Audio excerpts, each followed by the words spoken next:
चलिए फटाक से शुरू करते हैं। ये है class 10th NCERT maths chapter 1 का दूसरा वीडियो। पिछली वीडियो में हमने प्रश्नावली 1.1 में इस्तेमाल होने वाले सारे कॉन्सेप्ट के बारे में बात किया था और इसके साथ ही साथ हमने प्रश्नावली 1.1 के सारे उदाहरण को सॉल्व किया था। और आज के इस वीडियो में हम लोग सॉल्व करने वाले हैं प्रश्नावली 1.1 के सभी प्रश्न। कुछ बच्चे ऐसे होंगे जिन्होंने मेरा पिछला वीडियो नहीं देखा होगा। पिछले वीडियो में हमने प्रश्नावली 1.1 में इस्तेमाल होने वाले सारे कॉन्सेप्ट बता रखे हैं, तो आपसे रिक्वेस्ट है कि इस वीडियो को देखने से पहले पिछला वीडियो जरूर देखें ताकि आपको ये वीडियो काफ़ी अच्छे तरीके से समझ में आए। तो प्रश्नावली 1.1 का पहला प्रश्न कहता है कि निम्नलिखित संख्याओं को अभाज्य गुणनखंडों के गुणनफल के रूप में व्यक्त कीजिए। तो इसमें टोटल 5 पार्ट दिया गया है, तो हम लोग पहला पार्ट करेंगे 140 के लिए। इसको चाहें तो हम थोड़ा सा जुगाड़बाजी से भी निकाल सकते हैं। जैसे 140 है तो इसको हम लिख सकते हैं 14 गुणे 10, और 14 को अगर हम लोग अभाज्य संख्या में तोड़ दें तो 2 गुणे 7 हो जाता है, और 10 को अगर अभाज्य संख्या में तोड़ दें तो 2 गुणे 5 हो जाता है। तो यहाँ पर 2 बार 2 है, तो हम लिख सकते हैं 2 के ऊपर 2, और एक 5 है और एक 7 है, तो मल्टीप्लाई करके 5 और 7। अगर आपको इस तरह की जुगाड़बाजी में प्रॉब्लम हो तो आप ट्रेडिशनल तरीके से भी कर सकते हैं, तो उस तरीके से भी हम आपको इसको बता देते हैं। तो 140 है, अब ये संख्या 2 से कट जाएगी। अगर आपको किसी संख्या को देखकर ये पता नहीं चल पाता है कि वो संख्या 2 से कटेगी या नहीं कटेगी, 3 से कटेगी या नहीं कटेगी, 5 से कटेगी या नहीं कटेगी, तो इसके लिए हमने एक वीडियो बना रखा है अपने दूसरे चैनल पर। उसका लिंक आपको इस वीडियो के डिस्क्रिप्शन में मिल जाएगा, तो वो वीडियो आप जाकर जरूर देखिएगा। वो वीडियो इस चैप्टर में काफ़ी ज़्यादा काम आने वाला है। तो फिलहाल के लिए क्योंकि लास्ट में 0 है तो ये संख्या 2 से जरूर कटेगी। तो 2 से काटते हैं तो ये आ जाएगा 70, फिर 2 से काटेंगे तो आ जाएगा 35 दूना 70, और फिर 5 से अगर काट दें, 5 से 7 बार में 35, और 7 से फिर एक बार में 7। जब तक लास्ट में 1 नहीं आ जाता है तब तक हम लोग ऐसे ही अभाज्य संख्याओं से काटते रहते हैं। तो यहाँ से भी आप वेरीफाई कर सकते हैं कि 2 बार 2 आ रहा है, जो कि ऑलरेडी हमने यहाँ पर लिखा था 2 के ऊपर 2, और एक बार 5 आ रहा था और एक बार 7 आ रहा था, तो 5 और 7। अब सेकंड कर लेते हैं 156 के लिए। 156, तो देखिए इसमें भी लास्ट में 6 है, तो ये संख्या भी 2 से कटने वाली होती है। तो 2 से काटते हैं तो 2 से 7 बार में 14 आएगा, और एक बचा रहेगा तो ये 16 बन जाएगा। तो 2 से 8 बार में 16। फिर से 2 से काटते हैं, 2 से 3 बार में 6 आएगा, तो एक बचा रहेगा तो ये बन जाएगा 18, तो 9 बार में 18। अब 39 3 से कटने वाली संख्या है, 3 एक कम 3, 3 तियां 9। अब 13 एक अभाज्य संख्या होती है, तो 13 एक कम 13, तो 2 बार 2 आता है, तो इसके लिए लिख लेंगे 2 टू द पावर 2, और एक बार 3 है और एक बार 13 है, तो 3 और 13। अब तीसरा करेंगे 3825। 3825। अब देखिए जिस संख्या के लास्ट में 0 हो या 5 हो वो 5 से कट जाती है, तो इसको हम लोग 5 से काटेंगे। तो 5 से काटेंगे तो 5 सते 35, 3 बचा रहेगा 32 बन जाएगा, 5 छके 30, 2 बचेगा 25 बनेगा, 5 बचे 25। फिर से लास्ट में 5 है, तो फिर से 5 से काटेंगे, 5 एक कम 5, 2 बचेगा 26 बनेगा, 5 बचे 25, एक बचेगा 15 बनेगा, 5 तियां 15। अब 3 से अगर काट दे, 3 बचे 15, 3 एक कम 3, 51 है, ये भी 3 से कटने वाली संख्या है, 17 तियां 51, और फिर 17 एकम 17। हम थोड़ा सा आपको बता देते हैं कि किसी संख्या को देखकर हम कैसे पहचानते हैं कि वो संख्या 3 से कटेगी या नहीं कटेगी। जैसे यहाँ पर 153 था, तो देखिए 3 से कटने वाली संख्या का नियम ये कहता है कि सभी अंकों को जोड़ लीजिए। तो 1 में 5 जोड़ेंगे 6, 6 में 3 जोड़ेंगे 9। सभी अंकों को जोड़कर जो संख्या आती है, अगर वो संख्या 3 से कट जाती है तो जो दी गई संख्या है वो भी कट जाएगी। तो सभी अंकों को जोड़कर 9 आ रहा था, और 9 3 से कट जाता है तो 153 भी 3 से जरूर कटेगा।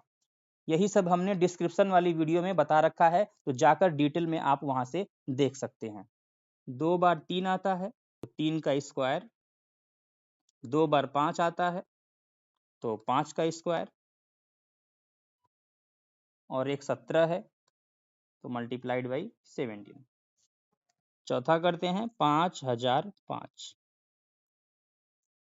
अब इसमें भी लास्ट वाला अंक 5 है तो 5 से जरूर कटेगा। 5 एकम 5, 0 0, 5 एकम 5। अब 1001 को देखकर लगता है कि ये अभाज्य संख्या होगी, लेकिन ऐसा नहीं है। 1001 के लिए आप याद रखिएगा कि ये एक ऐसी संख्या है जो 7 से कटने वाली होती है। अब 7 से इसको अगर एक बार काटें तो 7 एकम 7, 3 बचेगा, 30 बनेगा, 7 चौके 28, 2 बचेगा, 21 बनेगा, 7 तियां 21। अब 143 एक ऐसी संख्या है जो 11 से कट जाएगी, तो 11 एकम 11, 3 बचेगा 33, तो 11 तियां 33 और फिर आ जाएगा 13। तो 1001 के लिए आप अलग से याद रखिएगा कि 1001 होता है 7 गुणे 11 गुणे 13। ये स्पेशल नंबर है, ध्यान में रखिएगा। तो 5005 का हो जाएगा 5 गुणे 7 गुणे 11 गुणे 13। अब लास्ट है 7429। अब लास्ट में 9 है तो ये 2 से तो कटेगी नहीं। अगर अंकों को जोड़ कर देखें 7 4 11, 12 13, 13 और 9 हो जाएगा 22। तो 22 3 से नहीं कटता है तो ये 3 से भी नहीं कटेगी। लास्ट में न तो 0 है न तो 5 है तो ये 5 से भी नहीं कटेगी। तो ऐसे ही अलग अलग अभाज्य संख्याओं से आपको ट्राई करना पड़ेगा कि ये किससे कट रहा है। जैसे कि 5 के बाद 7 से ट्राई कर सकते हैं, 11 से ट्राई कर सकते हैं, 11 के बाद 13 आता है, 13 के बाद 17 आता है, 17 के बाद 19 आता है। तो ऐसे ही हम अभाज्य संख्याओं से ट्राई कर सकते हैं।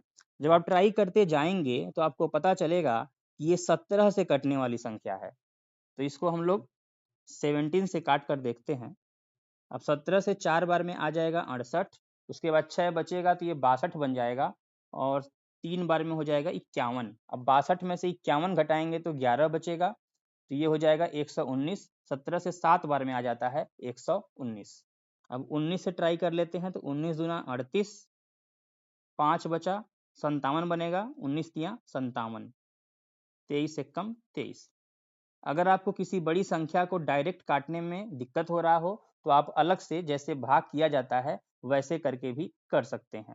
जैसे 7429 था, इसको अगर 17 से अगर काटेंगे, 17 चौके 68, तो यहाँ से 14 में से 8 जाएगा 6, यहाँ से 6 में से 6 जाएगा 0, 17 तियां 51, तो यहाँ से 2 में से 1 जाएगा 1, 6 में से 5 गया 1, फिर 9 लिखेंगे, 17 सत्ते 119 हो जाएगा, ये कट जाएगा। तो यहाँ पर लिख सकते हैं 17 गुणे 19 गुणे 23। प्रश्नावली 1.1 के दूसरे प्रश्न में बोला गया है कि पूर्णांकों के निम्नलिखित युग्मों के HCF तथा LCM ज्ञात कीजिए तथा इसकी जांच कीजिए कि दो संख्याओं का गुणनफल HCF गुणे LCM है। इसके बारे में हमने पिछले वीडियो में आपको बहुत ही डिटेल में समझा रखा है कि HCF और LCM हम लोग कैसे पता करते हैं। तो इसमें 3 पार्ट है, तो पहला पार्ट कर लेते हैं। तो देखिए 26 और 91 का हम लोग अभाज्य गुणनखंडन करेंगे। तो 26 को लिख सकते हैं 2 गुणे 13, और 91 होता है 13 सतह 91, तो 7 गुणे 13। तो अब पता करेंगे 26 और 91 का HCF। तो HCF के लिए क्या करते हैं, ऐसी संख्या उठाते हैं जो दोनों के ही पास हो। जैसे 13 दोनों के पास है, और जो दोनों के पास हो उसकी छोटी घात वाला उठाते हैं।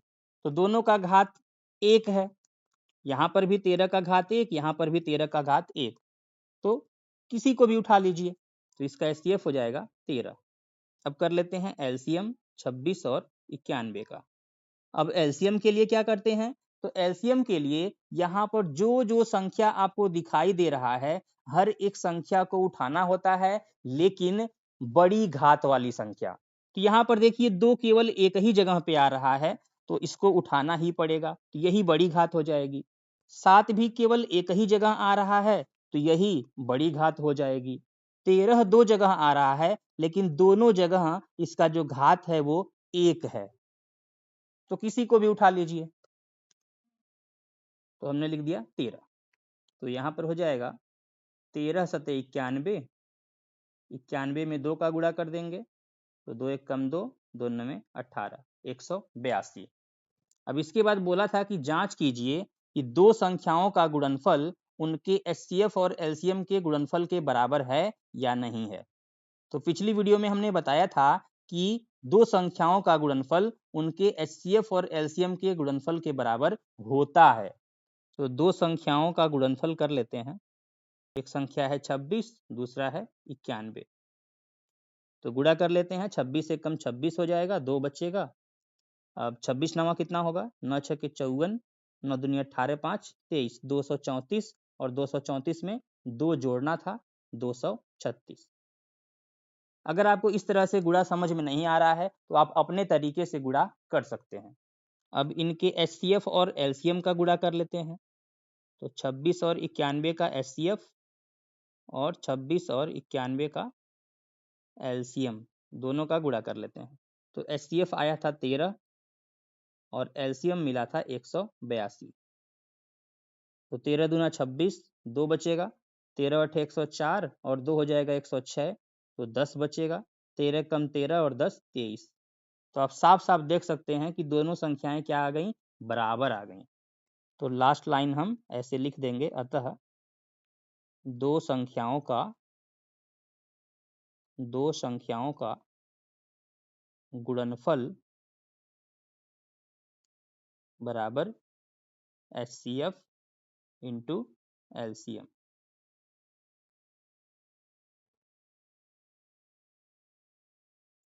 अब सेकंड करते हैं 510 और 92 के लिए। तो 510, अब देखिए 510 को हम अगर जुगाड़बाजी से कर लें तो इसको लिख सकते हैं 51 गुणे 10। और 51 एक ऐसी संख्या है, 17 तिया 51 होता है, और 10 एक ऐसी संख्या है 2 गुणे 5 होता है। तो इसमें एक बार 2, एक बार 3, एक बार 5 और एक बार 17 आ जाएगा। तो इसको लिख लेते हैं 2 गुणे 3 गुणे 5 गुणे 17। 92 के लिए कर लेते हैं। तो 2 से काटेंगे, 2 चौके 8, 2 छक्के 12, 46 आ जाएगा। 2 से 23 बार में कट जाएगा और 23 से ये एक बार में कट जाएगा। तो 2 बार 2 आ रहा है और एक बार 23। तो 2 टू दी पावर 2 और मल्टीप्लाइड बाई 23। एचसीएफ के लिए कॉमन ढूंढेंगे तो कॉमन में केवल इस बार 2 दिखाई दे रहा है और 2 वाले में छोटा पावर उठाएंगे तो छोटा पावर ऊपर वाले में है 2 का पावर 1, तो एचसीएफ हो जाएगा 2। अब एलसीएम के लिए जो जो संख्या दिखा रही है सभी संख्या आती है और बड़े घात वाला आता है। तो 2 वाले में बड़ा घात है 2 का पावर 2, 3 वाले में अकेले 3 है तो लेना ही पड़ेगा, 5 वाले में अकेले 5 है लेना ही पड़ेगा, 17 वाले में अकेले 17 है तो लेना ही पड़ेगा, 23 वाले में अकेले 23 है तो इसको भी लेना ही पड़ेगा। 2 का पावर 2, 3, 5, 17 एंड 23। तो यहाँ से यहाँ तक हम एक साथ गुणा कर ले रहे हैं। 2 का स्क्वायर करेंगे 4 आ जाएगा, 4 तिया 12, 12 पचे 60, ये 60 हो गया। 17 का 23 में गुणा कर लेते हैं तो 17 तिया 51, 5 बचेगा, 17 दूना 34 और 5 हो जाएगा 39, 391। और इसके बाद 60 और 391 का करेंगे तो लास्ट में 0 तो आना ही आना है। अब 6 का कर लेते हैं, 6 कम 6, 6 9 54, 5 बचेगा, 6 तिया 18 और 5 23, तो 23,460। अब दो संख्याओं का गुणनफल कर लेते हैं। दो संख्याओं का गुणनफल, तो संख्या था 510 और 92। तो 0 है तो 0 लास्ट में आएगा ही आएगा। अब 51 दूना हो जाएगा 102, तो जिसमें से 2 लिखेंगे 10 बच जाएगा। और फिर अगर 51 का 9 में करें तो 9 एक कम 9, 9 पचे 45, 459 और 10 हो जाएगा 469। अगर आपको इस तरह से मल्टीप्लाई में दिक्कत हो तो आप नॉर्मल मल्टीप्लिकेशन कर सकते हैं। अब एचसीएफ और एलसीएम वाले का मल्टीप्लाई कर लेते हैं। तो एचसीएफ 510 और 92 का और एलसीएम 510 और 92 का। तो एचसीएफ था 2 और एलसीएम था 23,460। अब इसका गुणा करेंगे तो लास्ट में 0 तो आना ही है, 2 छक्के 12, 2 चौके 8, 1 9, 2 तिया 6 और 2 दूना 4। तो देखिए दोनों जगह से सेम आ चुका है। तो फिर से लास्ट लाइन ऐसे ही लिख देंगे, अतः दो संख्याओं का गुणनफल बराबर HCF इंटू एलसीएम। अब तीसरा कर लेते हैं 336 और 54 का। 336 और 54, तो 336 के लिए कर लेते हैं आप 2 से काटेंगे, 2 एक कम 2, 1 बचेगा, 2 छके 12, 1 बचेगा, 2 अठे 16, फिर 2 से 2 अठे 16, 2 चौके 8, फिर 2 से 2 चौके 8, 2 दूना 4, फिर 2 से 21 दूना 42, फिर 3 सते 21 और 7 एक कम 7। 2 आ रहा है यहाँ पर 4 बार, 2 का पावर 4 और 3 एंड 7 एक एक बार, 3 का पावर 1, 7 का पावर 1। 54 का कर लेते हैं, तो 54 2 से कटेगा 27 बार में। अब 27 के लिए आपको पता है 3 में 27, 3 से 3 बार में 9, 3 से 1 बार में 3। तो 2 आ रहा है 1 बार, 3 आ रहा है 3 बार। तो 2 आ रहा है 1 बार और 3 आ रहा है 3 बार। तो HCF के लिए कॉमन देखेंगे, 2 इसमें कॉमन वाला है और कॉमन वाले में छोटा घात 2 का पावर 1। ऐसे ही 3 भी कॉमन है, तो कॉमन वाले में छोटा घात यानी 3 का पावर 1। तो 2 का पावर 1 और 3 का पावर 1 यानी कि ये हो जाएगा 6। एलसीएम के लिए जो जो संख्याएं हैं सब लेंगे, लेकिन बड़ी घात वाला। तो 2 में बड़ा घात है 2 का पावर 4, 3 में बड़ा घात है 3 का पावर 3 और 7 वाले में अकेले है तो उसको भी लेना ही पड़ेगा। तो 2 का पावर 4, 3 का पावर 3 और 7 का पावर 1। 2 का पावर 4 हो जाएगा 2 दूना 4 दूना 8 दूना 16 और 3 का पावर 3 हो जाएगा 27, 3 तिया 9 तिया 27 और एक 7 है। अब 16 का 27 में गुणा कर लेते हैं, 16 सते 112, 11 बच जाएगा, 16 दूना 32 और 32 में 11 जोड़ेंगे तो आ जाएगा 43, 432 और 7 का गुणा करना पड़ेगा, 7 दूना 14, 1 बचेगा, 7 तिया 21 और एक 22, 2 बचेगा, 7 चौका 28 और 2 30, तो 3024। अब नेक्स्ट पेज पर कर लेते हैं दो संख्याओं का गुणनफल। गुणा किसका किसका करना था? 336 और 54 का। 336 में गुणा करना है 54 का, तो आप अपने हिसाब से ये गुणा कर लीजिएगा। बाकी HCF 336 और 54 का और LCM 336 और 54 का। तो HCF था 6 और LCM था 3024। तो HCF था 6 और LCM था 3024।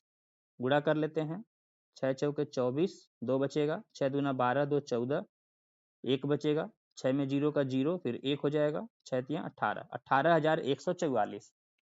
जब आप 336 और 54 का गुणा करेंगे तो ये भी आपको इतना ही देखने को मिलेगा। आप एक बार चेक कर लीजिएगा। फिर से लास्ट में वही लाइन लिख देंगे कि दो संख्याओं का गुणनफल बराबर HCF इंटू LCM।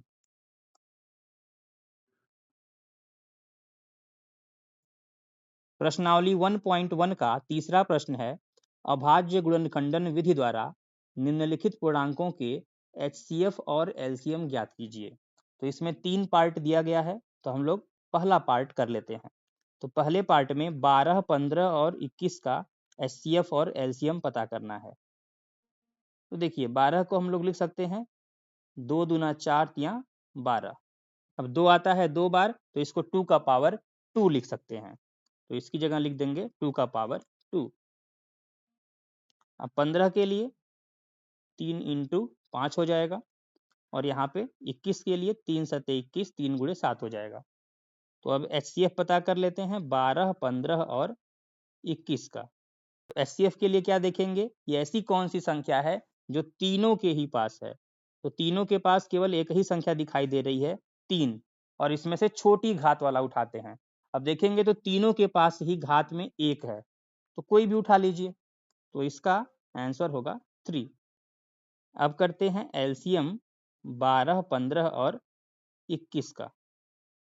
अब LCM के लिए जितनी संख्याएं हैं सब उठानी पड़ती हैं, लेकिन बड़ी घात वाली। तो 2 में बड़ा घात है 2 का पावर 2, 3 में बड़ा घात है 3 का पावर 1, कहीं से उठा लीजिए। 5 में एक ही है तो उठाना ही पड़ेगा, 7 में एक ही है तो उठाना ही पड़ेगा। तो 2 का पावर 2, 3, 5 एंड 7। तो 2 का स्क्वायर 4 हो जाएगा, 4 3 5 और 7, तो 4 तियाँ 12 पचे 60, तो यहाँ तक 60 हो जाएगा। 60 में 7 का गुणा कर देंगे तो लास्ट में 0 आएगा, 7 छके 42, तो 420 हो जाएगा। अब हम लोग सेकेंड पार्ट करेंगे 17, 23 और 29 का। तो देखिए 17, 23 और 29 ये तीनों ही अभाज्य संख्याएं हैं, तो इसके अभाज्य गुणनखंड में 17 ही आएगा, इसके अभाज्य गुणनखंड में 23 आएगा, इसके अभाज्य गुणनखंड में 29 आएगा। अब हम लोग पता करेंगे इसका HCF। इस वाले प्रश्न पर अच्छे से ध्यान दीजिएगा। अब HCF के लिए हम लोग देखते हैं कि कौन सी ऐसी संख्या है जो तीनों के पास है। तो यहाँ पर तो कोई भी संख्या दिखाई नहीं दे रही है, तो जब भी ऐसा केस बनता है तो हम गुणा में यहाँ पर 1 लिख सकते हैं इस तरह से। तो अब कॉमन क्या हो जाएगा? कॉमन हो जाएगा 1। तो जब भी कुछ नहीं दिखता है तो वहाँ पे HCF 1 हो जाता है। तो LCM के लिए सभी संख्याएं उठानी पड़ती हैं और बड़ी घात वाली। तो एक बार 17 है तो उठाना ही पड़ेगा, 23 को भी उठाना पड़ेगा और 29 को भी उठाना पड़ेगा। तो तीनों को ही उठा लेते हैं, 17, 23 और 29। तो 17 का 23 में गुणा कर लेते हैं, 17 तियाँ 51, 5 बचेगा, 17 दूना 34 और 5 हो जाएगा 39, 391। अब 391 में 29 का गुणा करना पड़ेगा। 391 में 29 का गुणा कर देंगे, मिलेगा 11,339। आप अपने हिसाब से गुणा कर लीजिएगा। तीसरा है 8, 9 और 25 का। तो इसको 2 का पावर 3 लिख सकते हैं। 9 का हो जाएगा 3 का पावर 2 और 25 का हो जाएगा 5 का पावर 2। अब यहाँ पे HCF पता करना पड़ेगा 8, 9 और 25 का। तो फिर से देखिए कुछ भी कॉमन नहीं दिखाई दे रहा है। जब कुछ भी कॉमन नहीं दिखाई दे रहा है तो HCF हो जाएगा 1। तो फिर से LCM के लिए हम लोग सभी संख्याओं को उठाते हैं बड़ी घात के साथ। तो 2 केवल एक ही जगह है तो उठाना ही पड़ेगा, 3 एक ही जगह है उठाना पड़ेगा, 5 एक ही जगह है उठाना पड़ेगा। 2 का घात 3, 3 का घात 2 और 5 का घात 2। ये हो जाएगा 8, 9 और ये 25। अब 25 का 8 में गुणा करेंगे तो आएगा 200। अब 200 का 9 में कर देंगे तो आ जाएगा 1800। प्रश्नावली 1.1 के चौथे प्रश्न में बोला गया है 306 और 657 का HCF 9 दे दिया गया है और हमसे पूछा गया है कि 306 और 657 का LCM क्या होगा। अब देखिए 306 और 657 का LCM डायरेक्ट भी ज्ञात किया जा सकता है अभाज्य गुणनखंडन विधि द्वारा, लेकिन इसमें हमको अभाज्य गुणनखंडन विधि का प्रयोग नहीं करना है। हमको क्या करना है? HCF की सहायता से ही LCM निकालना है। तो इसके लिए मैंने दो संख्याओं के HCF और LCM में आपको संबंध बताया था, तो उसी संबंध के जरिए ही आपको पता करना है। तो 306 और 657 का HCF और इसी का LCM अगर दोनों का गुणा कर दिया जाए, तो ये इन दोनों संख्याओं के गुणनफल के बराबर होता है। ये हमने आपको बता रखा है। अब देखिए HCF तो दे दिया है 9, तो HCF की जगह हम लोग 9 लिख सकते हैं। यहाँ पर हो जाएगा 9, 9 गुणे LCM ऑफ 306 एंड 657 बराबर में है 306 गुणे 657। अब 9 चला जाएगा दूसरे साइड भाग में, तो LCM ऑफ 306 एंड 657 क्या हो जाएगा? 306 गुणे 657 बटे 9। अब 9 से काट कर चेक करते हैं। 9 से अगर 657 को ट्राई करें, 9 सते 63, 2 बचेगा 27 बनेगा, 9 तियाँ 27, ये हो गया 73। तो अब हमको 306 में 73 का गुणा कर देना है। यहाँ पर हम आपको गुणा करके भी दिखा दे रहे हैं इस बार। 3 छके 18, 1 बचेगा, 3 में 0 का 0, 1, 3 तियाँ 9, 7 छके 42, 4 बचेगा, 7 में 0 का 0, 4 हो जाएगा, 7 तियाँ 21, 8, 2 1 3, 9 4 13 और यहाँ पे 1 और 1 2, यहाँ पे 2, 22,338। तो इसका जवाब हो जाएगा 22,338। प्रश्नावली 1.1 के 5वें प्रश्न में बोला गया है कि जांच कीजिए कि क्या किसी प्राकृत संख्या n के लिए संख्या 6 टू द पावर n अंक 0 पर समाप्त हो सकती है। तो इस तरह का एक प्रश्न हमने पिछली वीडियो में भी आपको बता रखा है। हमने आपको बताया था कि अगर कोई संख्या 0 पर खत्म होती है, यानी कि सबसे लास्ट अंक 0 होता है, तो उसके गुणनखंड में 10 जरूर आता है।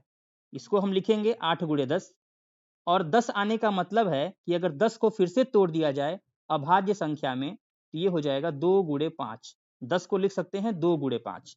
तो कुल मिला जुलाकर आपको ये पता होना चाहिए कि किसी भी संख्या के लास्ट में शून्य तभी आता है जब उसके अभाज्य गुणनखंड में 2 और 5 दोनों ही हो। अब एग्जाम में कैसे लिखना है? कोई संख्या शून्य पर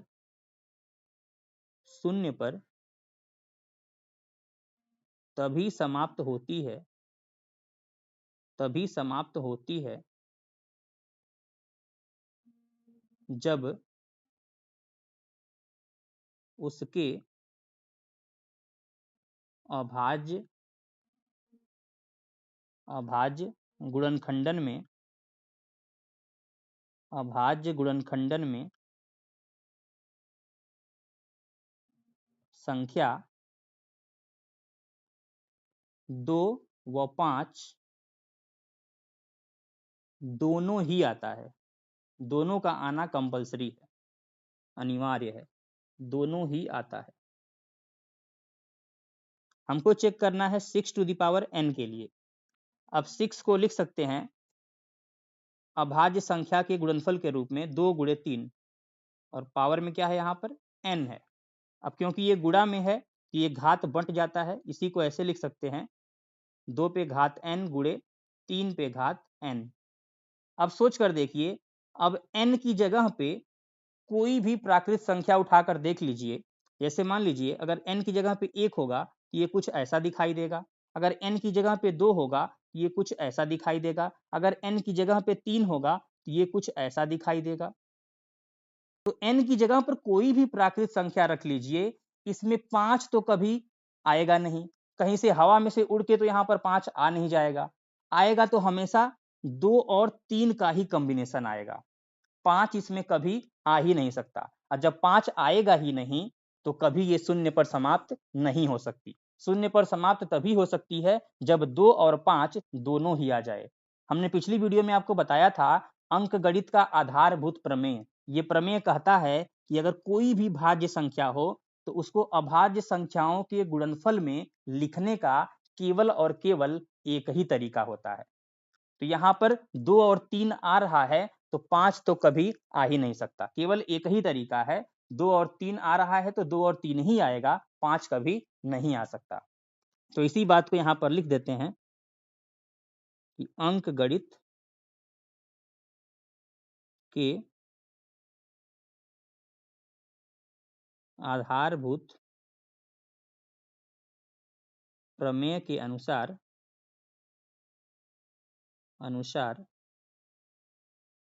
6 पावर n का अद्वितीय यानी कि केवल एक अभाज्य गुणनखंडन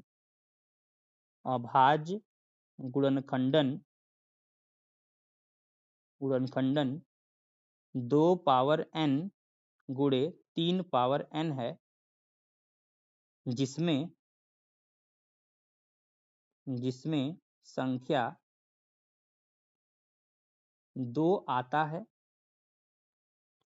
आता है परंतु संख्या 5 नहीं आता है। जब 5 आएगा ही नहीं तो ये कभी शून्य पर समाप्त नहीं हो सकता। अतः किसी भी n के लिए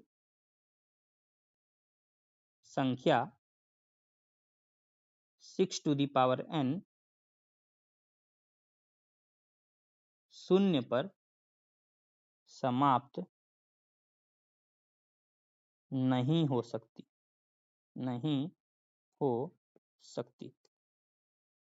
इस प्रकार से हम लोग एक्सप्लेन करके लिख देते हैं। प्रश्नावली 1.1 के 6वें प्रश्न में बोला गया है कि व्याख्या कीजिए कि ये जो संख्या लिखा गया है और ये जो संख्या लिखा गया है ये दोनों भाज्य संख्याएं क्यों हैं। तो पिछली वीडियो में हमने बताया था आपको कि भाज्य संख्याएं क्या होती हैं। तो भाज्य संख्याएं ऐसी संख्याएं होती हैं जिनका कम से कम 3 गुणनखंड जरूर हो, यानी कि ऐसी 3 संख्याएं जरूर होती हैं जिनसे वो संख्या पूरी तरह से कट जाती है। जैसे कि 4 एक भाज्य संख्या है, ये 1 से कटेगा, 4 से कटेगा और ये 2 से भी कट जाएगा। तो यहाँ पर 3 गुणनखंड आ चुका है, तो इसलिए 4 क्या है, एक भाज्य संख्या है। ऐसे ही 6 भी एक भाज्य संख्या होगी, ये 1 से तो कटेगा ही कटेगा, 6 से तो कटेगा ही कटेगा, साथ में ये 2 से भी कट जाएगा, 3 से भी कट जाएगा। तो यहाँ भी कम से कम 3 गुणनखंड तो है ही। तो भाज्य संख्या पता करने के लिए आपको क्या करना होता है कि देखिए कोई भी संख्या उठाएंगे तो वो 1 से तो कटेगा ही कटेगा और खुद से तो कटेगा ही कटेगा। तो 2 गुणनखंड तो ऐसे ही मिल जाता है। कोई भी संख्या खुद से तो कटेगी ही कटेगी और 1 से कटेगी ही कटेगी। तो बस भाज्य कहने के लिए आपको कोई एक गुणनखंड और ढूंढना होता है। जैसे ही तीसरा मिल जाएगा तो कम से कम 3 गुणनखंड हो गया, तो उसको हम लोग भाज्य बोल सकते हैं। तो यहाँ भी कुछ ऐसे ही हम लोग करने वाले हैं। तो पहले ये पहला पार्ट हम लोग कर लेते हैं। तो हमको चेक करना है 7 गुणे 11 गुणे 13 प्लस 13। अब ध्यान से देखिए, यहाँ से यहाँ तक पूरा गुणा में है, बीच में प्लस है, फिर ये 13 लिखा हुआ है। तो यहाँ भी 13 है, यहाँ भी 13 है, तो हम लोग 13 को कॉमन कर सकते हैं। तो 13 को अगर बाहर कर लें तो अंदर क्या बचेगा, पहले वाले में बचेगा 7 गुणे 11, 7 गुणे 11, और दूसरे वाले से 13 निकलेगा तो यहाँ पे 1 लिखना पड़ेगा, 13 एक कम 13 लाने के लिए। तो यहाँ पर 1 बच जाएगा। अब देखिए ये 13 तो बाहर आ गया। अब ये ब्रैकेट के अंदर जो भी लिखा हुआ है ये एक पूर्णांक होगा। जब इसको आप सॉल्व करेंगे तो हमको एक पूर्णांक देखने को मिलेगा। तो चाहे तो आप सॉल्व भी कर सकते हैं, लेकिन अगर हम सॉल्व करना नहीं चाहें तब भी हम यहाँ पर ऐसे पूर्णांक लिखकर छोड़ दे रहे हैं। अब ये 13 गुणे पूर्णांक का क्या मतलब है, देखिए 13 के साथ कोई भी पूर्णांक आ जाए ये संख्या 13 से तो कटनी ही कटनी है। तो यहां से हमको एक गुणनखंड 13 मिल गया। और आपको पता है कि कोई भी संख्या 1 से और स्वयं से तो कटती ही कटती है। तो एक हो गया 1, एक हो गया स्वयं वो संख्या, और तीसरा गुणनखंड हमको मिल गया 13। तो 3 गुणनखंड मिल गया कम से कम, तो हम इसको भाज्य संख्या बोल सकते हैं। तो यहाँ पर इसी बात को हम लिख देते हैं, चूंकि दी गई संख्या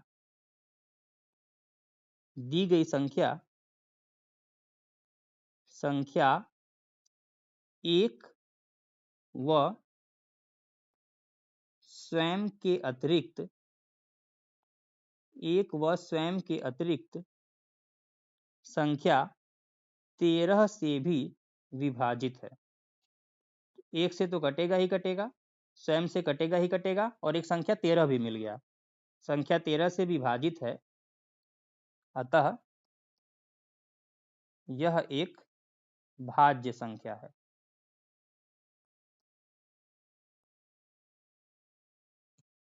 अब सेकंड वाला पार्ट कर लेते हैं। इसमें 7 6 5 4 3 2 1 तक गुणा हुआ है और फिर प्लस में 5 है।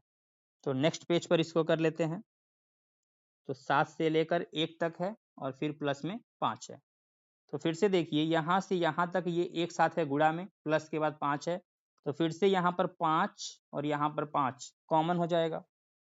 5 को बाहर कर सकते हैं।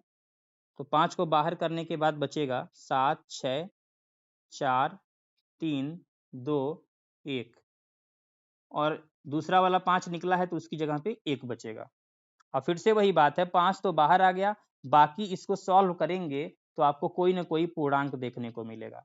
आप चाहें तो सॉल्व भी कर सकते हैं, नहीं तो हम पूर्णांक लिखकर छोड़ दे रहे हैं। तो फिर से वही बात, जो दी गई संख्या है वो 1 से तो कटेगी ही कटेगी, स्वयं से कटेगी ही कटेगी, और हमको ये 5 भी देखने को मिल गया, ये 5 से भी कटेगी ही कटेगी। तो कम से कम 3 मिल गया, तो इसको भाज्य बोल सकते हैं। तो फिर से वही लाइन लिखेंगे, चूंकि दी गई संख्या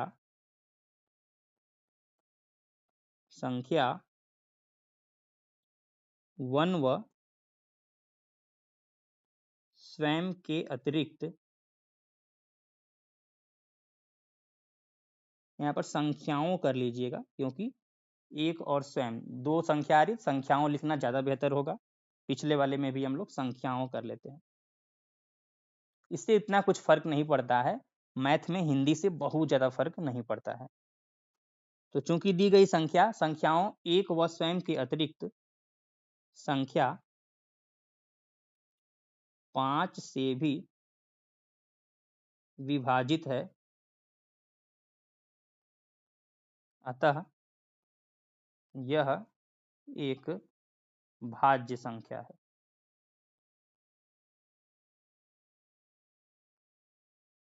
अगर इस वीडियो से आपको कुछ भी सीखने को मिल रहा हो तो वीडियो को लाइक जरूर करिएगा, और ये हमारा नया चैनल है तो अपने दोस्तों को भी इस चैनल के बारे में बताइए ताकि उनकी भी मदद हो सके और साथ ही साथ हमारे चैनल को और भी ज़्यादा लोग जान सकें। प्रश्नावली 1.1 के 7वें प्रश्न में बोला गया है कि किसी खेल के मैदान के चारों ओर एक वृत्ताकार पथ है। तो कुछ इस प्रकार से खेल का मैदान है और इसके चारों ओर ऐसे वृत्ताकार रास्ता बनाया गया है। अब कह रहा है कि इस मैदान का एक चक्कर लगाने में सोनिया को 18 मिनट लगते हैं, जबकि इसी मैदान का एक चक्कर लगाने में रवि को 12 मिनट लगते हैं। देखिए, सोनिया एक लड़की है जिसको एक चक्कर लगाने में लगते हैं 18 मिनट, और रवि एक लड़का है जिसको लगता है 12 मिनट। अब कह रहा है कि मान लीजिए वे दोनों एक ही स्थान और एक ही समय पर चलना प्रारंभ करके एक ही दिशा में चलते हैं, तो कितने समय बाद वे पुनः प्रारंभिक स्थान पर मिलेंगे। तो प्रश्न कुछ ऐसे कह रहा है कि मान लीजिए सोनिया और रवि दोनों एक ही जगह से एक ही समय पर एक ही दिशा में चलना शुरू करते हैं। तो मान लेते हैं यहाँ से वो शुरू कर रहे हैं, तो 12 मिनट बाद रवि एक चक्कर लगाकर फिर से प्रारंभिक स्थान पे आ जाएगा। रवि फिर से यहाँ आ गया। लेकिन अगर हम पूछें कि 12 मिनट बाद सोनिया कहाँ पर होगी, क्योंकि सोनिया को एक चक्कर लगाने में लगते हैं 18 मिनट, तो सोनिया अभी पीछे ही कहीं होगी। 12 मिनट बाद ये पीछे कहीं होगी। तो इस प्रश्न में हमसे यही पूछा गया है कि लगातार ये दोनों सोनिया और रवि चक्कर लगाते रहें तो ऐसा कब होगा कि दोनों प्रारंभिक स्थान पे मिल जाएंगे। अब सोनिया को लग रहा है एक चक्कर में 18 मिनट, तो दो चक्कर में लगेगा 18 दूना 36 मिनट, तीन चक्कर में कितना लगेगा 18 तिया 54 मिनट। ऐसे ही रवि को एक चक्कर में लग रहा है 12 मिनट, तो दो चक्कर में लगेगा 12 दूना 24 और तीन चक्कर में लगेगा 36 मिनट। तो यहाँ पर देखिए दोनों में 36 कॉमन है, तो ये 36 क्या बताना चाह रहा है, 36 ये बताना चाह रहा है कि 36 मिनट के बाद सोनिया का हो जाएगा दो चक्कर, सोनिया का हो जाएगा दो चक्कर, और 36 मिनट के बाद रवि का हो जाएगा तीन चक्कर। तो ये 36 मिनट ही वह समय है जब सोनिया और रवि फिर से प्रारंभिक स्थान पे आ जाएंगे। जब ये 36 मिनट बाद मिलेंगे तो उस समय रवि का तीन चक्कर हो चुका होगा और सोनिया का केवल दो चक्कर हुआ होगा। अब बात आती है कि इसको हम लोग एग्जाम में कैसे लिखेंगे। तो अगर आपने हमारा पिछला वीडियो देखा होगा तो उसमें हमने आपको समझाया था कि आखिर एचसीएफ और एलसीएम का मतलब क्या होता है। जिन बच्चों ने पिछला वीडियो देख रखा होगा उनको ये समझ में आ रहा होगा कि इस प्रश्न में हमको एक ऐसी संख्या ढूंढनी थी, एक ऐसी संख्या ढूंढनी थी जो 12 और 18 दोनों से ही कट जाए, और वो संख्या कैसे निकलती है, एलसीएम से पता चलती है। हमको दो संख्याओं के एलसीएम से एक ऐसी सबसे छोटी संख्या मिल जाती है जो उन दोनों संख्याओं से ही कट जाती है। तो एक्चुअल में इस प्रश्न में आपको 12 और 18 का एलसीएम निकालना था। तो हम लोग क्या करेंगे, 12 और 18 का एलसीएम निकाल कर दिखा देंगे। तो 12 के लिए हो जाएगा 2 छक्के 12, 2 तिया 6, 3 एकम 3। 18 के लिए हो जाएगा 2 नवे 18, 3 तिया 9, 3 एकम 3। तो 12 का हो गया 2 का पावर 2 और 3, और 18 का हो गया 2 एक बार और 3 दो बार। तो एलसीएम निकाल देंगे एलसीएम निकाल देंगे 12 और 18 का। अब एलसीएम के लिए सभी संख्याएं उठाते हैं बड़ी घात वाली, तो 2 का घात 2 और इसमें 3 का घात 2, तो 2 का घात 2 3 का घात 2, तो 2 का घात 2 हो जाएगा 4 और 3 का घात 2 हो जाएगा 9, यानी कि ये हो जाएगा फाइनल 36। तो लास्ट लाइन हम लोग ऐसे लिख देंगे, अतः सोनिया और रवि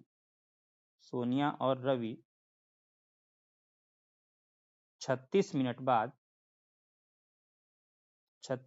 बाद पुनः प्रारंभिक स्थान पर मिलेंगे।